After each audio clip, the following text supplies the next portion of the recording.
Welcome CSC102 Intro to Technology class to Computer Concepts Connectivity. We'll be talking about networks, business networks, home networks, mostly things that you'll encounter in either the workplace, at school, or at home, just so you have a basic overview of computer networks. Networks are defined by distance and level administration. And by distance, we mean the size. There's WANs, MANs, LANs, HANs, and PANs. Mostly you'll see WANs and LANs. This graphic gives a visual representation of the differences in size. WANs are pretty much the internet is a wide area network. Then there's metropolitan networks. There's also your kind of home and school networks, which are basically LANs. And they also have personal area networks, which could be anything from Bluetooth to a small wireless network that you have set up. Now, networks can be classified by their level of administration. Client-server networks is something we'd have at the school, where you'd have an IT department that are managing client machines with networking software. You'd need logins and passwords, and permissions would be kind of dictated by the IT department, as opposed to peer-to-peer, which could be something that you could set up at home, or even in our Mac lab we have that set up so you could share computers together. You could even set that up at home. So here's just a visual example comparing the two. You could see the client server. They would have servers that are stored down in server rooms that you don't really see, but that's where your information is saved. That's why you can log on to any computer in the school and get your information, because it's not saved to a computer that you're working at, a local workstation. It's actually saved on a server, so all your information will be there and available for you, as opposed to at home where you could kind of share from computer to computer. Now, to set up a basic home network, you'd basically need your internet or broadband access. You need a modem, usually supplied by the ISP, and also have a router, a wireless or wired router that can share your data or your internet access with other computers, devices, TVs, etc. This is a basic diagram of a home network of what you would need. The internet coming in, there'd be a modem, which basically translates the incoming signals into digital data, and then it would go to a router next, which would basically share that data or the digital information with all of your devices. A router can be wired or wireless, although it wouldn't need a giant antenna on it like that diagram. This is a little more modern version of what your network would look like. The router looks a little more realistic. And there's all your devices that would be on the network. The devices on your network could be anything from desktop computers, laptops, smart TVs, printers, gaming consoles, smartphones, tablets. You may have routers, switches, range extenders. You may have external hard drives plugged in. And you might even have thermostats, garage door openers, security systems, alarms, cameras, all kinds of things as part of your wireless network. You have wired elements of your network. You might see these Ethernet cables with an RJ45 connector on the end, kind of like a larger telephone kind of adapter on the end. And they're used internally. They have copper wires inside them that are used to connect devices that are wired, such as printers and computers.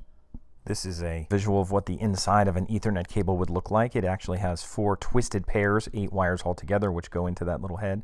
There's also coaxial cable for cable TV, and also fiber optic cable that you'll see there. Here's some visuals of routers, wireless routers, but even wireless routers will still have ports in the back that you could plug in Ethernet cables, so they'll do both.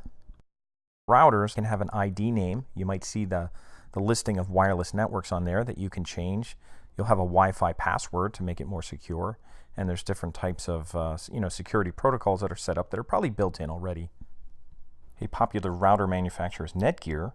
You'll also hear of Linksys as well, but with Netgear, you can log in through a browser and set up the ID name or your wireless network name, as well as your passwords, or change your passwords from the default if you need to. You can also manage your devices on the network, and it's not that hard to do. You just follow the instructions to log in through a browser, and you can take care of that yourself.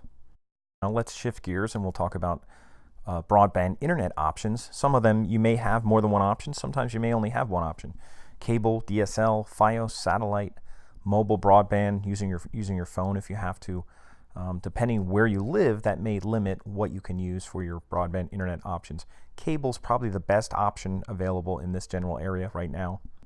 Cable from companies like RCN, Service Electric, and Comcast will give you speeds from maybe 20 to 50 megabits per second. Remember, that's not megabytes, it's megabits. It's an eighth. Keep in mind that upload speeds will not be as fast as your download speeds, such as uploading YouTube videos and things like that. Keep in mind that speeds can vary at peak times, and they can also vary based on how many people are using that internet service in your neighborhood. Usually the best option for your money, especially if you already have cable TV and they can bundle pricing together to give you a better option. You may have to settle for DSL through somewhere like Verizon. If you're lucky enough to get Fios, fiber optic, that's usually a little more in city areas. And then also satellite has kind of mixed results from different people that I've talked to. That's sometimes sort of a last resort. If you have a fast enough connection for your mobile devices through your cellular network, you may be able to use that. You may be able to tether your devices to that. And dial-up isn't really a realistic option anymore based on how slow the speeds are. Just wanted to mention some ports and connections. Obviously the most popular and the one you'll see the most is USB Universal Serial Bus is the name of that, and it's used from anything from microphones to keyboards to mice to external drives. Almost anything will use cameras. Almost everything will use USB now. So flash drives, you'll see that all the time now. USB is fairly common.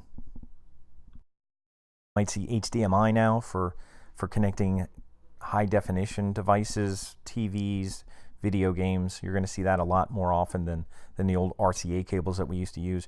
You also might see FireWire. That was kind of a Mac-based connection for external hard drives and cameras. You won't see that quite as much anymore. Also with Mac-based devices, you'll also see Thunderbolt connections and of course lightning cables for their phones.